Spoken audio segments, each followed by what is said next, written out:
Argentina আর Brazil support করো, শুনো ভিডিওটি দেখো একবার। প্রিয় এমআইবি মিডিয়া এর সকল দর্শক, আসসালামু আলাইকুম ওয়া রাহমাতুল্লাহ। আশা করি সবাই আল্লাহর অশেষ রহমতে ভালো আছেন। আজকে আমরা এমন একটি গুরুত্বপূর্ণ মেসেজ নিয়ে হাজির হয়েছি। আশা করি আপনারা সবাই ভিডিওটি শেষ পর্যন্ত দেখবেন।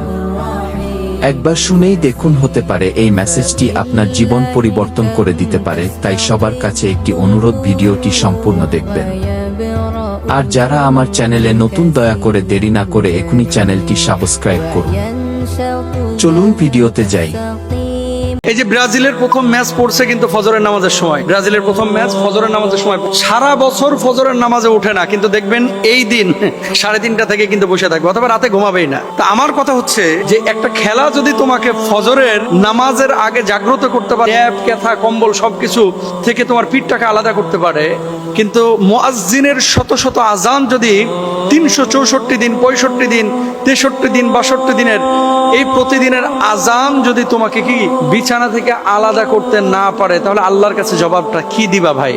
আমি যে পয়েন্টটা নিয়ে কথা বলতে চাচ্ছি, যে দেখেন রাত 1টায় আর্জেন্টিনার খেলা, ফজরের সময় ব্রাজিলের খেলা, জার্মানির খেলা হচ্ছে সকাল 8টার সময়। খেলার আধা ঘন্টা 1 ঘন্টা আগে মুড়ি টুড়ি মাখায় নিয়ে আপনি বসতেছেন। সকালবেলা আপনার বাপ আপনার কাঁথা কম্বল থেকে আলাদা করতে পারলো না, আপনার মা আপনাকে চিৎকার করে চেঁচামেচি করে ডেকে নামাজের জন্য উঠাইতে পারলো না। এতদিন আপনি মোবাইলে অ্যালার্ম দিয়ে রাখছেন, আপনারা কেউ আলাদা করতে পারলো না বিছানা থেকে, মানে আপনি ঘুম থেকে উঠলেনই না। সারাটা বছর অনেক যুবক আছে ফজরের নামাজ একদিনও পড়ে নাই, একদিনও না। জবাব আল্লাহর কাছে দিবেন? অস্বীকার করতে পারবেন? হাজার হাজার না লাখ লাখ যুবক বাংলাদেশে আছে যারা ফজরের নামাজ সারা বছরে একদিনও পড়ে না, অথচ খেলার জন্য ঠিকই কিন্তু 3:30টায় জেগে উঠে বসে থাকবে, খেলা দেখার জন্য ঠিকই 3টার দিকে উঠে বসে থাকবে, খেলা দেখার জন্য ঠিকই ফজরের আজানের সময় উঠে বসে থাকবে। তার মানে কি ফজরের নামাজের চাইতে আপনার কাছে খেলাটা বেশি ইম্পর্টেন্ট? এবার আসেন, আমি কিন্তু খেলা দেখা না দেখার বিষয়ে বলতেছি না, আমি বলতেছি ফজরের ইম্পর্টেন্সি, যে গুরুত্বটা কি, যে আল্লাহর জন্য, আল্লাহর নামাজের জন্য মুয়াজ্জিন এতদিন ডাকলো, আপনি উঠলেন না, কিন্তু আর্জেন্টিনার খেলা দেখার জন্য,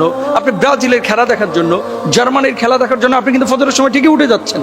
তো কিয়ামতের ময়দানে যখন আল্লাহ জিজ্ঞেস করবে, বান্দারে শত শত আজান তোর কানের মধ্যে পৌঁছালো না, ফজরের নামাজ তুই আদায় করলি না, অথচ ফিফার সেই ফুটবল বিশ্বকাপে ঠিকই জেগে উঠে বসে থাকলি, এটার হিসাবটা আমাকে দিত, কি জবাব আপনি সেদিন, জবাবটা আপনি কি দিবেন? আমি বলতে চাচ্ছি যে সারা বছর ফজরের নামাজ আপনি আদায় করেন ভাই। হ্যাঁ, একটু বিনোদনের জন্য আপনি খেলা দেখছেন, আপনি সেটা দেখতে পারেন, আমি সরাসরি হারাম বলবো না, কারণ জুয়া তো আপনি খেলতেছেন না, তবে অশ্লীল কোনো কিছু থাকলে আপনি সেই খেলা দেখতে পারবেন। রাসূল আকরাম সাল্লাল্লাহু আলাইহি ওয়াসাল্লামকে আল্লাহ সুবহানাহু ওয়া তাআলা যেমন বলেছেন, আল্লাহর হাবিব সাল্লাল্লাহু আলাইহি ওয়াসাল্লাম তিনি বলছেন কি, মান সাল্লাল বারদাইনি দাখালাল জান্নাহ, যে ব্যক্তি 2 শীতল সময়ের সালাত আদায় করবে সেই ব্যক্তি জান্নাতে প্রবেশ করবে। সুবহানাল্লাহ। 2 শীতল সময় মানে হচ্ছে ফজরের নামাজ এবং আসরের নামাজ, যে ব্যক্তি আদায় করবে সে ব্যক্তি জান্নাতে যাবে। এরপরে দেখেন আল্লাহর হাবিব বলছেন, মান সাল্লাস সুবহা ফাহুয়া ফি যিম্মাতিল্লাহি, যে ব্যক্তি ফজরের সালাত আদায় করে সে ব্যক্তি আল্লাহ সুবহানাহু ওয়া তাআলার জিম্মায় চলে যায়, মানে আল্লাহর বিশেষ জিম্মাদারিতে সে পড়ে যায়। সুবহানাল্লাহ।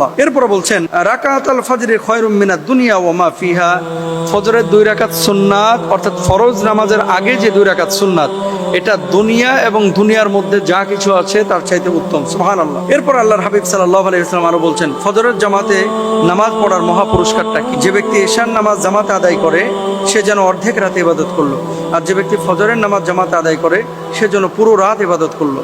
সুবহানাল্লাহ। এরপর আল্লাহ সুবহানাহু ওয়া তাআলা বলছেন কি, খেয়াল করেন, আল্লাহ বলছেন, হাফিযু আলাস সালাওয়াতি ওয়াস সালাতিল উসতা, তোমরা সব সালাতের হেফাজত করো, বিশেষ করে মধ্যবর্তী সালাতের। এখন আমার যে মূল পয়েন্টটা সেটা হচ্ছে, আপনি খেলা দেখছেন, আপনি দেখেন যদি হারাম কোনো কিছু সংমিশ্রণ না ঘটে, জুয়া খেলা চলছে, মনে করেন আমেরিকায়, মেক্সিকোতে, কানাডায়, আপনি জুয়া খেলতেছেন ব্রাহ্মণবাড়িয়ায়, অনেক যুবকরা আছে এই খেলাকে কেন্দ্র কিন্তু জুয়া খেলে, তো আপনার খেলা চলতেছে মনে করেন বিশ্বকাপ ওখানে, আর আপনি জুয়া খেলতেছেন ঢাকায়। এই ধরনের কোনো বিষয় যদি না হয়, আপনি মানে নিছক আনন্দের জন্য আপনি দেখতে পারেন, কিন্তু যে উৎসাহ উদ্দীপনা, 8 কিলোমিটার পতাকা অনেকে বানাচ্ছেন, তাই না? জমি বেচে পতাকা বানাইছে, এর চাইতে বড় ছাগল আছে আর কেউ? কি জবাব আল্লাহর কাছে দিবে? ইন্নাল মুবাদদিরিনা কানু ইখওয়ানাশ শায়াতিন, এই লোকের মতো পাগল কোন লোক কি দুনিয়া আছে যে 8 কিলোমিটার পতাকা, মানে কোথায় দেখলাম, নাটোরে না কোথায় পত্রিকায় 8 কিলোমিটার পতাকা বানাইছে জমি বেচে। কাকা মেয়ের মনে হয় জার্মানি যাওয়ার শখ জাগছে, যে এম্বাসি থেকে তাকে প্রপোজ করে তারপরে নিয়ে যাবে জার্মানি। এগুলো নিছক অপচয়, এগুলো অপচয়, এগুলোর জন্য হিসাব দেওয়া লাগবে। ওয়ান মালিকি মিন আইনা ইকতাসাবা ওয়া ফিমা আনফাকা। হাদিস আছে, কোন পথে অর্থ উপার্জন করেছো আর এই পয়সাটা খরচ করেছো কোথায়। আল্লাহ যখন কিয়ামতের ময়দানে বলবে যে 8 কিলোমিটার পতাকা বানাইলি, কই মসজিদে 2-5টা ফ্যান তো দিতে পারতে। এই অপচয়ের হিসাবটা কি? এজন্য কাকাকে বলবো বা যারা এই কাজগুলো করেছেন, এইসব অপচয় আপনারা কেউ করবেন না। আল্লাহ বুঝদান। প্রিয় দর্শক, আমরা কি শিখতে পারলাম এই ভিডিওটি দেখে? সেটা আমরা অবশ্যই বিবেক দিয়ে বুঝবো ইনশাআল্লাহ। আর একটি প্রশ্ন রাখলাম আপনাদের কাছে, মুসলমান হয়ে আমরা ইহুদি সাপোর্টার। যেসব ইহুদিরা আমাদের মুসলমানদের সহযোগী করতে পারে না, আমরা কিভাবে তাদের সাপোর্ট করি? আল্লাহ তাআলা আমাদের সঠিক বুঝ দান করুন, আমিন।